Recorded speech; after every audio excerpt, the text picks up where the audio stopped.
la misma persona en diferente lugar. Para hablarle de este título, o para hablarle de este tema, ministrarle sobre este tema, es importante que primero Dios nos hable del llamado que hace Jesús a sus discípulos, de lo que significa cuando Dios te llama. Y todos los que estamos aquí hemos sido llamados por Dios, así haya sido la segunda, tercera, primera o quinta vez que hayas venido aquí, o hace un año que viene, o que te hayas ido y hayas regresado, Dios te ha llamado a este lugar. Pero mucho más que a este lugar, Dios te ha llamado a su cuerpo de Cristo. O sea, te ha llamado a conformar un cuerpo. Y para esto vamos a ver qué clase de personas elige el Señor o llama a Dios y qué es lo que hacen ese tipo de personas. Para eso vayamos a Lucas rápidamente, capítulo 6, y vamos a leer el llamado de Jesús a sus discípulos, o a aquellos que iban a ser apóstoles, porque discípulos del Señor eran todos aquellos que lo seguían. Pero hoy vamos a ver cómo Jesús llama a los 12 apóstoles. Lucas capítulo 6, versículo 12 en adelante. Cuando lo encontramos decimos fuerte amén y vamos a compartir la palabra del Señor. Gloria a tu nombre, Jesús. ¿La tenemos? Dice así: en aquellos días Él fue al monte a orar, Él, Jesús, y pasó la noche orando a Dios. En aquellos días Jesús mismo fue al monte a orar y pasó la noche orando a Dios. Este viernes nos encontramos orando a Dios. Y cuando era de día, llamó a sus discípulos, a muchos de ellos, a los que lo seguían, y escogió a 12 de ellos, a los cuales también llamó apóstoles. A Simón, a quien llamó Pedro, a Andrés su hermano, Jacob y Juan, Felipe y Bartolomé, Mateo, Tomás, Jacob, hijo de Alfeo, Simón llamado Celote, Judas, hermano de Jacob, y Judas Iscariotes, que llegó a ser el traidor. Amén. Dice la palabra que en aquellos días, ¿cuáles eran esos días? Después de que Jesús había hecho algunos milagros, Él ya había comenzado con su ministerio público, ya tenía muchas personas que lo seguían, muchos discípulos, y llegó el momento de elegir a sus 12 apóstoles. Apóstoles significa, a grandes rasgos, personas que iban a implantar una doctrina en diferentes lugares. Eran personas que Dios le iba a encomendar una tarea importantísima. Era la tarea de llevar una nueva noticia. Esa nueva noticia sería el Evangelio, las buenas nuevas de Cristo. ¿Qué significaría esto? Que todo aquel que creyera en Jesús y reconociera, esto viene después, que Él resucitó de los muertos, sería salvo. Al judío primeramente, que era lo que se sabía en esa época, pero también al griego, también a nosotros, a los gentiles, a los que no éramos del pueblo de Dios. Así que estos 12 que Jesús iba a elegir, iban a tener una tarea tremenda, una tarea difícil, una tarea poderosa. Hay algo que cuando yo leo esto, o cuando lo leamos al principio, no sé si a ti te llama la atención, pero a mí sí, es algo que dice al principio. Jesús fue a orar toda la noche, sabemos porque seguimos leyendo, que era para elegir a sus 12 apóstoles. Lo primero que sale de eso es que Dios nunca, o Jesús nunca me llamaría a mí. Si de verdad Jesús oró toda la noche por 12, yo me ponía en ese lugar y decía, bueno, si yo soy parte de la multitud de los discípulos y Jesús se fue a orar, quiere decir que fue a hablar de mí, fue a hablar de todos los que están aquí, y le pide al Padre que lo dirigiera para elegir a los discípulos. Al principio por lo menos creían eso. Entonces yo nunca estaría al nivel de ese llamado.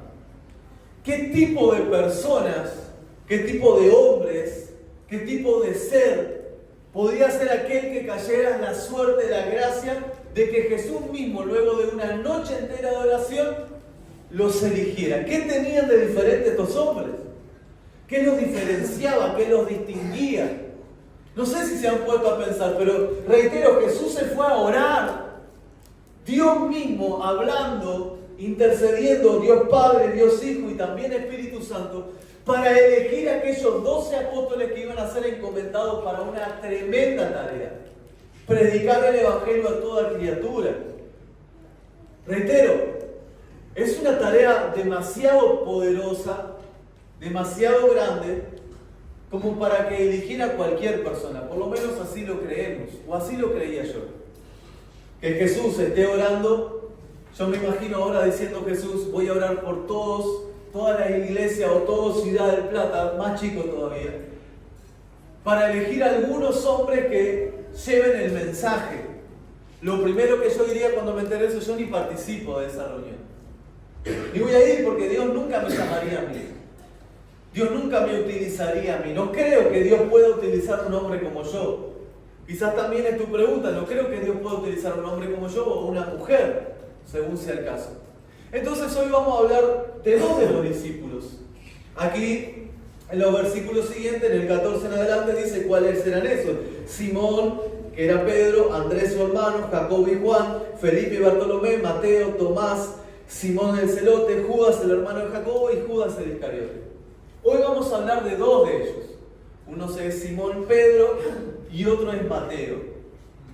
Simón Pedro se encuentra con Jesús, o Jesús se encuentra con él en una situación distinta a la de Mateo. Jesús iba caminando por el mar de Galilea y ve a Simón y a su hermano trabajando en las redes, en las pescas, donde era su trabajo. Hasta ahí Simón era un pescador frustrado. Dice la palabra del Señor que toda la noche habían intentado pescar, pero nada había salido.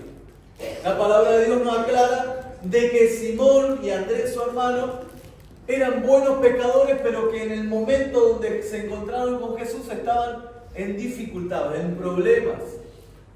Recuerden, la pesca era el sustento de la familia de Simón y de Andrés. La pesca era lo que los mantenía alimentados, pero esa noche nada habían pescado. Seguramente Jesús, cuando se encuentra con ellos, sus rostros eran de desánimo, de miedo, de preocupación, de temor, del qué iba a pasar la noche siguiente, de cómo iban a alimentar a su familia o cómo iban a salir de esa situación. Había impuestos que pagar, había cosas que pagar. En ese entonces también había impuestos y vamos a ver quién era el que los cobraba. Entonces Simón y Andrés se encontraban en un problema grave.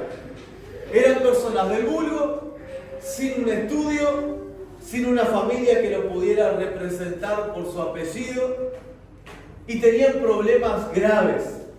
Entonces Jesús iba caminando y se encuentra con ellos. Y le dice a Pedro, Pedro, ¿qué te parece si bogas mar adentro y tiras tus redes al mar? Jesús le da una palabra y le dice, quiero que lo intentes de nuevo. Quiero que lo hagas de nuevo. La respuesta de Pedro es una respuesta que cualquiera de nosotros podríamos dar. Señor, toda la noche hemos estado pescando y nada ha salido. Ahí el llamado ya se parece un poco a mí. Quizás un poco a ustedes también. Cuando Jesús nos llama, ya estamos cansados de intentar, ¿sí o no? Estamos cansados de probar. Hemos probado muchas cosas. Hemos intentado mucho. Con la inteligencia, con sabiduría o intentar escondernos de lo que nos estaba pasando. Pero intentamos de varias maneras. Hasta que Jesús llega a nuestro encuentro y nos dice, ¿qué te parece si una vez más te metes en lo profundo e intentas resolver el problema? ¿Qué te parece si una vez más tiras las redes al mar? Reconozco que también ese fue mi llamado. Jesús volviéndome a insistir, ¿qué te parece si lo intentas de nuevo? ¿Qué te parece si intentas hacerlo de nuevo? Y ese es el llamado que Jesús hace a muchos de los que hoy estamos aquí. ¿Qué te parece si una vez más tiras las redes? Nuestra respuesta es, Señor, yo ya lo he intentado todo. Estoy cansado. Lo he intentado, no te voy a decir que no puse mi fuerza, lo intenté, profundicé, pero nada salió en las redes. Y Jesús le dice, Pedro, Simón, necesito algo, o necesitas algo, intentarlo de nuevo. Simón entiende cuál era la palabra de Dios, le dice, Maestro, toda la noche hemos pecado y nada salió. pero ahora en tu nombre echaré las redes al mar. En tu nombre voy a abogar mar adentro y lo voy a hacer. Ese llamado a un hombre que luego sería un apóstol se parece un poco más a nosotros. Empiezo a acomodarme y a decir que quizás sí Dios pueda llamarme a mí, porque quizás tú también te encuentres en esa misma situación. Quizás estés en un momento de desventaja. No puedes con tu fuerza. Lo has intentado todo. Has intentado sobreponerte a la situación adversa. Has intentado poner tu mejor cara, tu mejor esfuerzo, pero nada sucede. El cansancio, la opresión te ha ganado. Y tú dices, ¿por qué, Señor, a mí? ¿Por qué otra vez a mí? ¿Por qué tantas cosas a mí? ¿Por qué no puedo? Y viene la palabra de Dios hoy mismo a tu vida y te dice, ponga mar adentro y lanza otra vez las redes. Ese llamado no es para alguien sobrenatural. Ese llamado no es para una persona especial, sino una persona específica. Alguien que esté dispuesto a intentarlo de vuelta. Pero esta vez, no con tus fuerzas, sino con las fuerzas de la palabra de Dios. Entonces Simón ponga mar adentro, las redes se llenan de peces. Cuando se acerca le dice, Señor, verdaderamente tú eres alguien diferente. Él le dice, en alguno de los evangelios, le dice, en el de Lucas, le dice, no te quedes en mi barca, yo soy un pecador, no soy digno. Y Jesús lo mira y le dice, tranquilo, Simón Pedro, antes eras pecador de peces, pero yo te volveré un pescador de hombres. Y ese es el llamado que Jesús le hace a Simón. Ahora vamos a hablar un poco de Mateo. Mateo, Leví, como lo dicen algunos de los evangelios, era un cobrador de impuestos. Era un judío que se encargaba de cobrarle los impuestos a las mismas personas de su ciudad, de su pueblo. No era querido por nadie, obviamente, porque además estos cobradores de impuestos tenían una capacidad de cobrar más de lo que tenían que cobrar. Mateo se encargaba de cobrar los impuestos a un pueblo que no tendría por qué pagar impuestos. ¿Por qué? Porque Israel era de ese lugar. Los romanos habían venido a tomar el lugar de ellos, pero debían pagarle impuestos al César, a un rey que no era su rey. Ellos estaban esperando un Mesías, a alguien que los libertara, que los sacara de la esclavitud, de la opresión. Mateo era uno de los encargados de trabajar para Roma y cobrarle a sus propios hermanos impuestos. Nadie se quería juntar con él. Nadie quería hacer grupo con él. Los que pasaban los miraban raros, los miraban de costado, los miraban indiferentes. Algunos seguramente quisieron golpearlos. Algunos seguramente hablaron mal de ellos, dijeron diferentes cosas sobre ellos. Con lo único que se podía juntar Mateo era con otros publicanos. Lejos los sacerdotes de ese tiempo de hablar con ellos. El Sanedrín no podía ni verlos. Nadie se acercaba a tener un tiempo con ellos. Pero en un momento dice que Jesús iba caminando, luego de haber sanado a aquel hombre que estaba en silla de ruedas, paralítico, cuando lo bajaron del techo, y se encontró con Leví, con Mateo.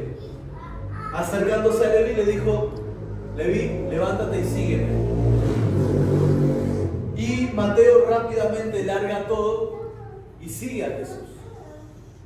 Ahora, si empezamos a pensar en cuál era la vida de Mateo, nos cuesta darnos cuenta de que Jesús luego lo utilizaría como un apóstol. Como un hombre tan despiadado, como un hombre con tan poco amor o compasión, podría ser llamado por Jesús. Como una persona que nadie podía mirar, nadie quería hablar con él. Hoy Jesús se acerca y le dice, quiero que me sigas. Y Mateo le dice, te voy a hacer una comida, te voy a hacer una cena, donde estarán todos mis amigos. ¿Quién eran sus amigos? Otros publicanos. Otros que cobraban impuestos. Jesús se pone a la mesa y come con ellos. Los que estaban fuera, los sacerdotes decían, ¿Cómo puede comer con pecadores y publicanos? Pero Jesús tenía un plan con ellos. Y a veces el mundo puede preguntarse cómo Jesús podría comer con nosotros. ¿A quién se le ocurriría que hombres y mujeres como nosotros fueran llamados por Dios? El diablo mismo te puede hacer recordar de que tú no eres digno de ser llamado por Dios. Pero Jesús está interesado en decirte que Él sí te vio, que Él sí te contempló y que Él quiere hacer algo en tu vida. Que Él sabe lo que hiciste, que Él sabe las cosas que cometiste antes de conocerlo, pero que está dispuesto a forjar a alguien distinto en ti.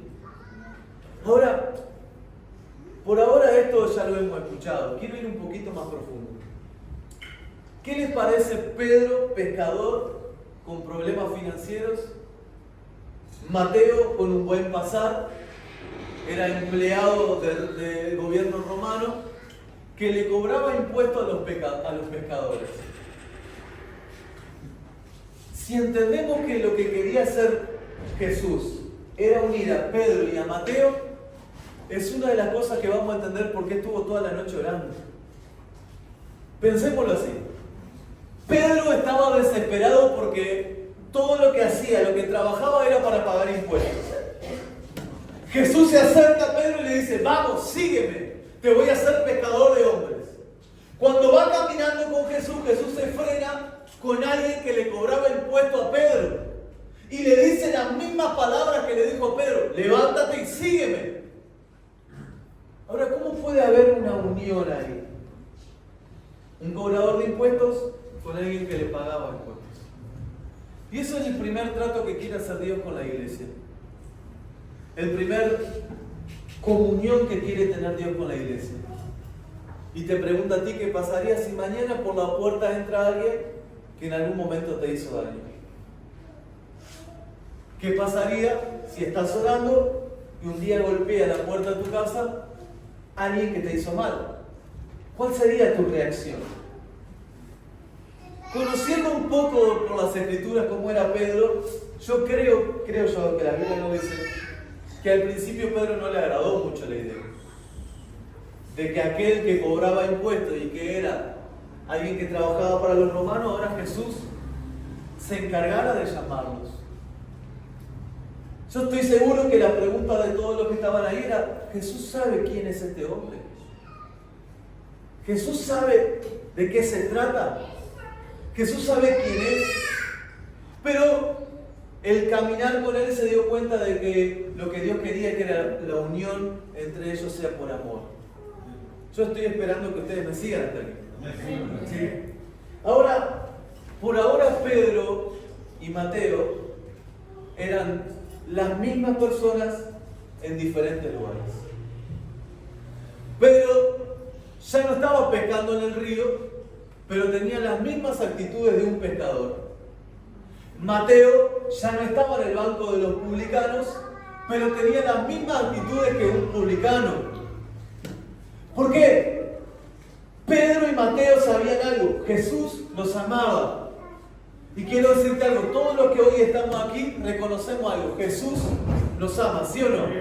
Pero hay algo diferente que Dios quiere hacer en nuestras vidas. No solamente reconocer que Jesús nos ama, sino algo más. El Salmo número 40 dice: Él sacó mis pies del foso cenagoso, del miedo, del temor, de la muerte, y puso mis pies sobre peña firme.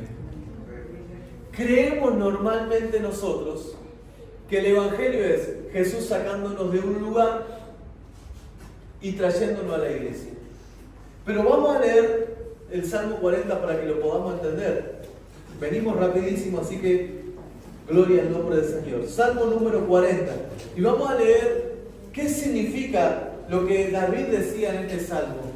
Muchas veces hemos dicho: Él sacó mis pies de la tierra, del foso cenagoso, y los puso en peña firme. Y a veces creemos que el Evangelio es eso nada más. Dios me sacó de la situación adversa y me puso en peña firme. Dios me sacó de los problemas de adicción y me puso en peña firme. Dios me sacó de los problemas familiares y me puso en peña firme. Dios me sacó de la dificultad financiera y me puso en peña firme.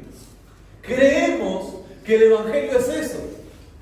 Creemos que el Evangelio es solo Jesús rescatándonos del pozo y poniéndonos en peña firme. Pero ahora vamos a ver qué decía el salmista. Vamos a leerlo, el contexto. Dice, ¿lo encontraron? Amén. Salmo número 40. Pacientemente esperé a Jehová y se inclinó a mí y oyó mi clamor. Y me hizo sacar del pozo de la desesperación, del lodo cenagoso, y puso mis pies sobre peña y enderezó mis pasos. Acá lo que dice el salmista es lo que veníamos hablando. Jesús escuchó mi oración. Y tú dices, pero yo no estaba orando, yo ni conocía. Pero escuchó tus llantos, tus ruegos. También escuchó las oraciones de la iglesia. Escuchó las oraciones de alguien que te conocía. Y fue a tu encuentro. Y dice, y me sacó del pozo de la desesperación. Me sacó de la muerte, dice otras traducciones. O del lugar de la muerte. Y me puso en peña firme. Hasta ahí estamos bien. Pero sigue diciendo, y enderezó mis pasos. Ahora, lo que está diciendo el salmista aquí es, Dios me sacó del pozo cenagoso, me puso en peña firme, pero no para que me mantuviera en el mismo lugar, sino para que continuara el camino. Él dice, enderezó mis pasos, para que no volviera luego al pozo de vuelta, sino para que pudiera caminar un camino de rectitud con Él. Ahora sigue hablando y dice, puso luego en mi boca cántico nuevo, alabanza a nuestro Dios. Verán estos muchos y temerán y confiarán en Jehová. Lo que está diciendo el salmista es, Dios me sacó del pozo, me puso en peña firme, ahora me siento mejor, pero enderezó mis pasos para que yo camine un camino de rectitud con Él. Pero además cambió mis labios, mi manera de hablar. Cambió mi manera de hablar. Cambió mi manera de pensar. Y puso en mi corazón un cántico nuevo y una nueva alabanza. Gloria a Dios. ¿Sabe qué significa esto? Esto significa nuestra vida como hijos de Dios. Estoy seguro que todos los que estamos aquí sabemos que Dios nos ama. Estoy seguro que todos los que estamos aquí, mi hermana me contó el testimonio también, pero muchos, todos los que estamos aquí tenemos un testimonio para contar. De que Dios nos sacó del pozo de la desesperación, Él puso su mano, nos sacó y nos puso en peña firme. Pero hay un problema. Yo creo, y en realidad estoy seguro que Dios también lo cree, por eso nos dio esta palabra, que nos hemos quedado estancados. Creemos que lo que Dios hizo es sacar a hombres de diferentes y mujeres de diferentes lugares y ponerlos en la iglesia. Pero terminamos siendo las mismas personas en diferentes lugares.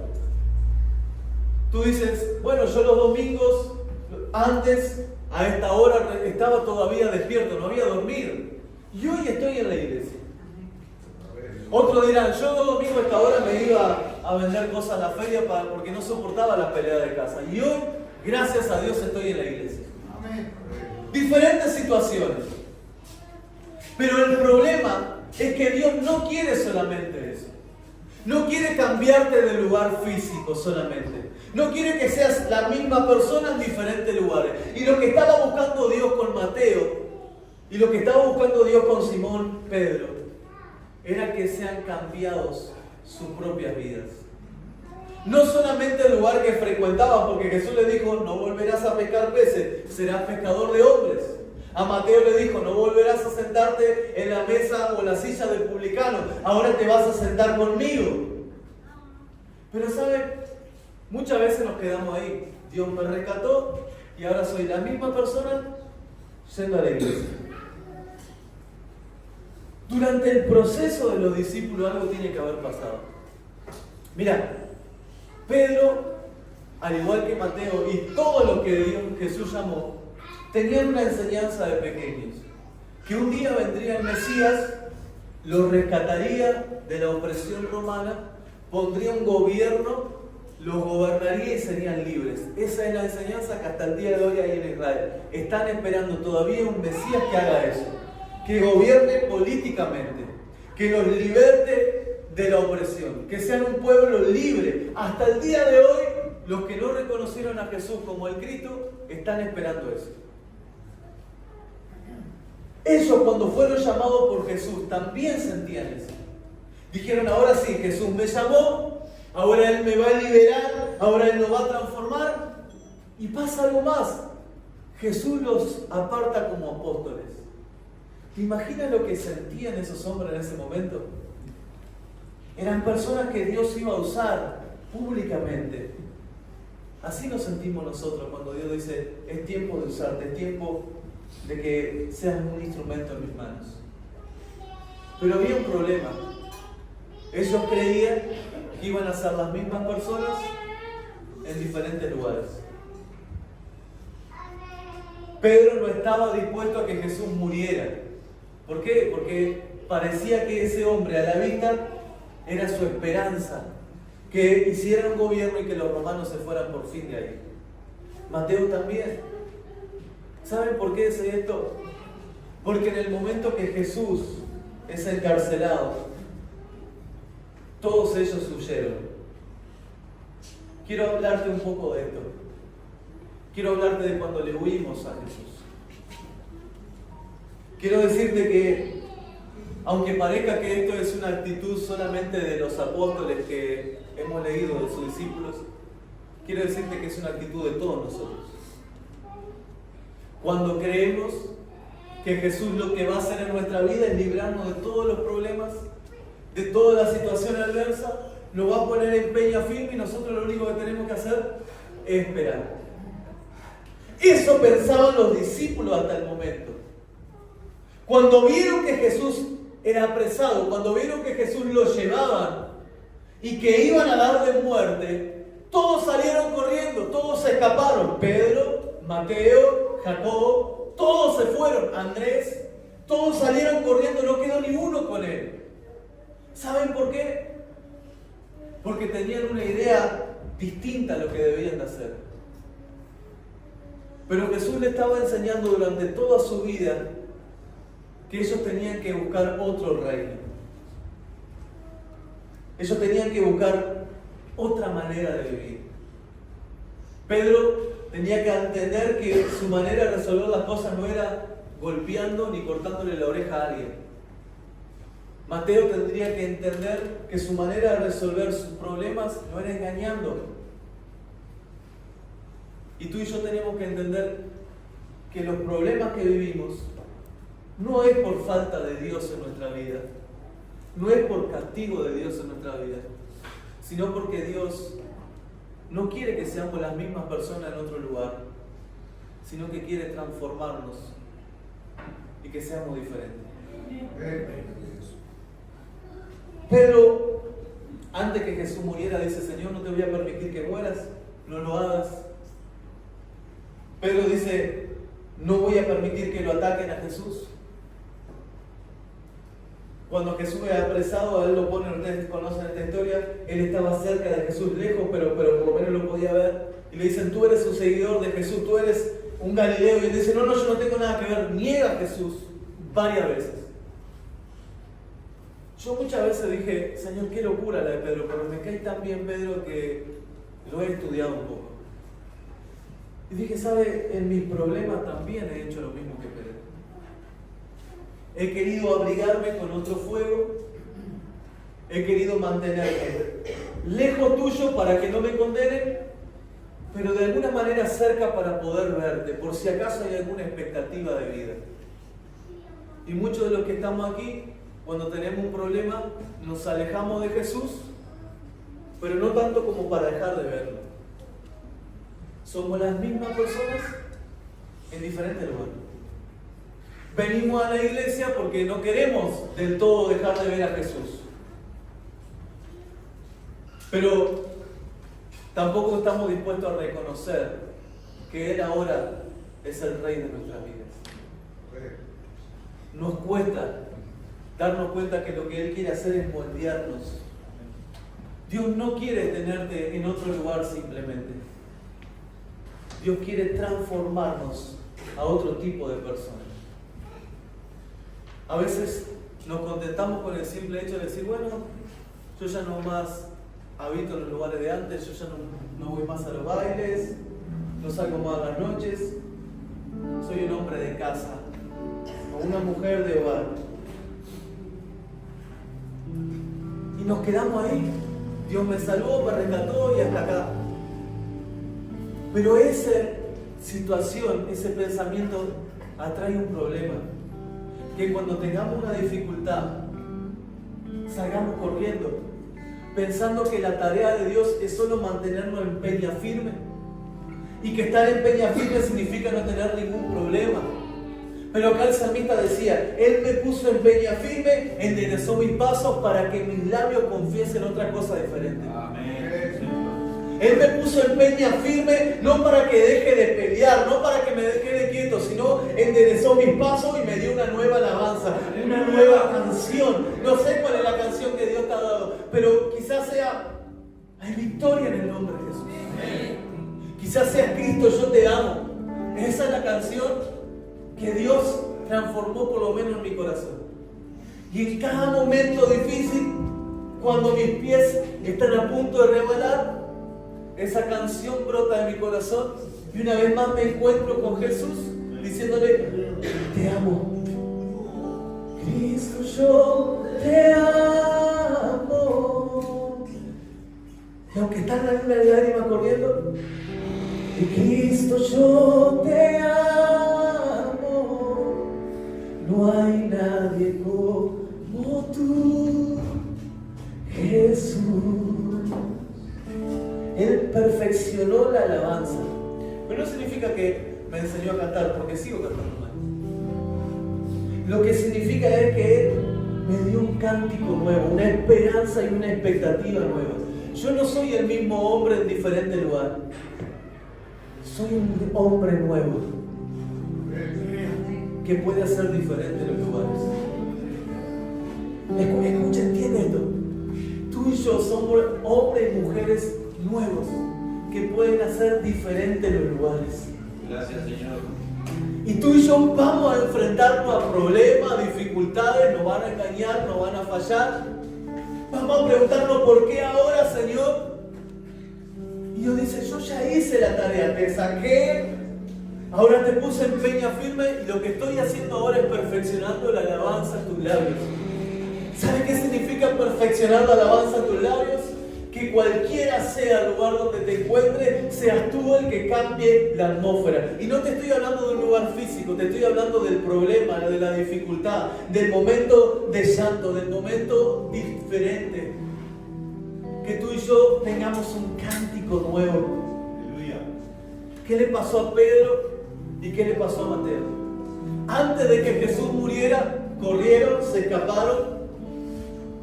Pedro habló como Satanás.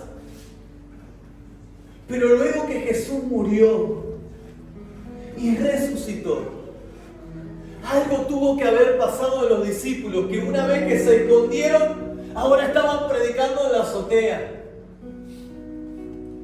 Algo tiene que haberle cambiado a estas personas. No era el lugar, no era que habían encontrado un lugar pacífico. La guerra se había puesto madura una vez que Jesús murió. Se habían puesto a perseguir a la iglesia tremendamente. Mataban a los cristianos. Uno de los gobernadores más terribles, como Nerón, los empalaba, los llenaba de aceite y los prendía fuego al costado de las calles para iluminar las calles en la noche. Y hasta el día de hoy, los cristianos debemos seguir iluminando las calles.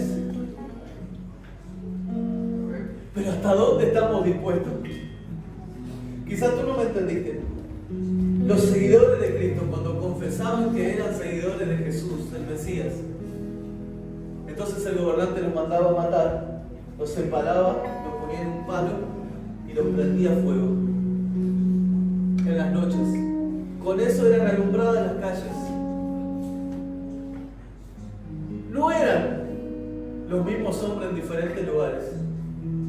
Eran hombres nuevos, eran mujeres nuevas, que estaban dispuestos a dar su vida por Cristo. Ahora, Pedro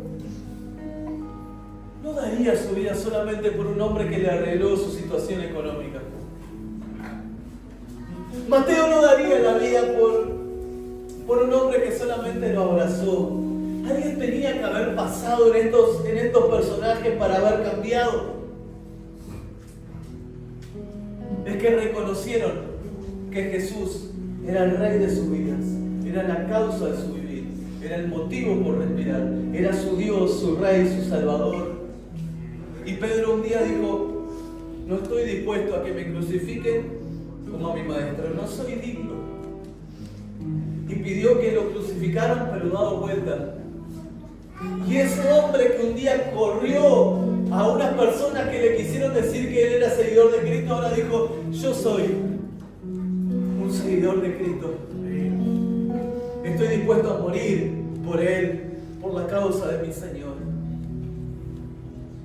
Unos fueron puestos en aceite hirviendo, otros fueron cortados a la mitad en vida con un serrucho, otros fueron decapitados, otros fueron prendidos fuegos en la hoguera. Pero ¿qué tenían de diferente? ¿Qué había pasado en ellos? ¿Qué tiene que pasar en nosotros para que nuestra vida sea entregada a Cristo? Creer que Él es Dios. Y usted dice: lo creo. Pero de verdad, ¿hasta dónde podemos llegar? ¿Somos solo algunas personas llegando a una iglesia? ¿Actuamos como antes?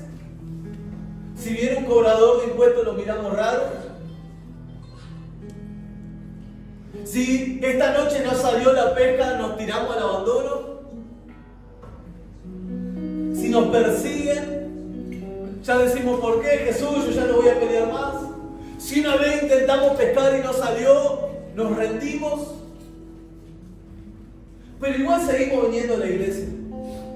O somos hombres y mujeres nuevas, que no importa si esta noche la pesca no salió, esta vez, Señor, por tu palabra echaré las redes al agua. Que no importa si somos despreciados por el mundo, sabemos que Jesús un día puso la mirada en nosotros y nos dijo: sígueme. Ahora puedo entender algo. Una vez que conozco la vida de Simón, por lo menos un poco, y la de Mateo, me doy cuenta de algo. Que cuando Jesús fue a orar al monte, toda una noche, también oró por mí. Y también oró por ti. Pero la oración de Jesús no era: Señor, trae a personas a la iglesia para que me escuchen. La oración de Dios era: Padre, ellos no son del mundo. Ellos viven ahí, pertenecen ahí, pero no son de este mundo. Señor, yo sé que ellos tendrán miles de aflicciones. Van a tener problemas, dificultades, Señor, lo van a perseguir por mi causa. Pero por favor, que ya no sean los mismos, sino que sean hombres y mujeres transformados por el poder de mi palabra. Luego de haber elegido, ya terminamos, luego de haber elegido a los discípulos, ustedes van a leer más adelante, así después lo van a leer en su casa. Los versículos siguientes. Jesús da las bienaventuranzas. Y dice que caminando con los apóstoles y los demás discípulos, primero miró a sus discípulos y le dijo: bienaventurados vosotros, los que estáis tristes, porque recibirán consolación. Bienaventurados vosotros cuando os persigan y hablen mal de ustedes. Bienaventurados seréis. Bienaventurados vosotros cuando los maltraten, los golpeen, les peguen. Bienaventurados. Pero luego gira la cabeza y mira al pueblo. Le dice: más vosotros, pobres de ustedes, los que ya tienen dinero, porque ya han recibido su recompensa. Pobres de ustedes los que reciben aplausos en las plazas y reconocimientos públicos, porque ya tienen su recompensa. ¿Saben que estaba haciendo Jesús una diferencia entre los que están afuera y los que están adentro? Los que estamos adentro vamos a recibir persecuciones, dudas, preguntas. Pero ¿saben qué? Somos más que bienaventurados, somos bienaventurados. Porque recibiremos la consolación que necesitamos para la vida. Porque hoy Dios te ve llorando, pero mañana el mundo verá como Dios pone su mano sobre ti. Hoy Dios quizás te ve, hoy el mundo te ve que estás cantando tu canción más profunda, la de alabanza al Señor, y te está preguntando, ¿aún sigue cantando? ¿Aún sigue creyendo? ¿Aún sigue adorando con todo lo que te pasa alrededor? Y tu alabanza va a ser diferente, va a decir, estas lágrimas se convertirán en gozo, porque Dios cambiará mi lamento en baile. Es el Dios que cambia las vidas. Y saben, como estamos viviendo un avivamiento, Dios está interesado en llamar a sus discípulos, hombres y mujeres que estén dispuestos a alumbrar las calles del pueblo. Pero no a tener a Jesús de lejos, sino a tenerlo dentro de nosotros. ¿Sabe qué significa eso? Una vez más, jugar más adentro. No sé quién se ha cansado de pelear, pero te habla a ti el Señor. Estás cansado de los problemas, dificultades. Estás a punto de tirar un toalla. Y Dios te dice, hey, hijo, hija, juega más adentro. Tengo una pesca milagrosa para ti. Quizás estás cansado, cansada de que te desprecien, de que te hagan a un lado, de que no te tomen en cuenta, de que se burlen, de que se rían. Dios te dice, ha llegado el momento de mi visitación. Yo sí te vi, yo sí te contemplé, yo sí te amo. Pero ahora viene tu decisión y la mía. Si queremos que Jesús sea una simple persona que pasa alrededor de nosotros, o estamos dispuestos a reconocerlo como nuestro Dios, el dueño de nuestra vida. Tú y yo hemos sido llamados y escogidos para este avivamiento. Ya te dije cómo alumbrábamos las calles. Ya te dije cómo fue lo que le pasó a Pedro, pero no te asustes, no tengas miedo. El perfecto amor echa fuera el temor. Y hoy podemos decir, yo no soy la misma persona en la iglesia. Yo soy otra persona, alguien diferente, alguien que ve los problemas desde otro punto de vista, alguien que puede perdonar cuando otro no, alguien que está dispuesto a levantarse del banco y pedirle perdón a uno que le hizo mal, alguien que está dispuesto a romper con su orgullo y dejarse moldear por Dios, romper con su estructura y decirte, Dios, háblame. Dios estuvo esta noche rogando para que vuestra fe no falte. Estoy seguro. Y te quiere dar esta palabra para decirte, en el mundo tendréis aflicciones, pero confía en mí, porque yo he vencido al mundo. Gracias, Señor. Y tú me dices, pastor, he intentado muchas veces. No entiendo por qué me pasa esto, no entiendo por qué a mí. Pero ahora Dios te da otro impulso y te dice, boga para adentro. No quiero que seas la misma persona yendo a la iglesia. Quiero que seas un hombre y una mujer nueva en Cristo Jesús. ¿Puedes ponerte de pie y cantar el nombre de Jesús? Aleluya. Señor Jesús, yo te pido que en esta mañana, yo sé que no es una palabra como la que estábamos acostumbrados, Señor, a recibir. Pero te pido que por favor esta palabra quede meditando en su corazón, en sus mentes, en mi corazón y en mi mente, para recapacitar qué es lo que estamos haciendo en nuestras vidas. Si hemos decidido seguir a Cristo, si hemos decidido seguirte, Señor, si hemos decidido dar nuestra vida por ti, que nuestro gozo no sea que las redes estén llenas solamente, que nuestro gozo sea estar dispuestos a seguir alumbrando las calles de este mundo en tinieblas. Señor, cada uno de los que estamos aquí tenemos una lucha, pero hay algo que sabemos, Señor, es que no estamos solos en estos, sino que Tú estás con nosotros y en nosotros. Señor Jesús, el diablo se ha levantado. Tú lo has visto, Señor, cuando enviaste a los 70 a predicar y dijiste, vi a Satanás caer como un rayo. También, Señor, tú sabes que Satanás ha pedido zarandearlos como a trigo. Pero qué linda esa palabra que dice, pero yo estoy rogando por vosotros. Yo estoy rogando por ustedes para que vuestra fe no falte. Escucha esto, no dijo Jesús, estoy rogando por ustedes para que los problemas se le vayan de una. No dijo Jesús, estoy rogando por ustedes para que no reciban ninguna noticia mala. Él dijo, estoy rogando para que vuestra fe no falte. ¿Sabe por qué? Porque aquel que tiene fe en Dios, todo le es posible.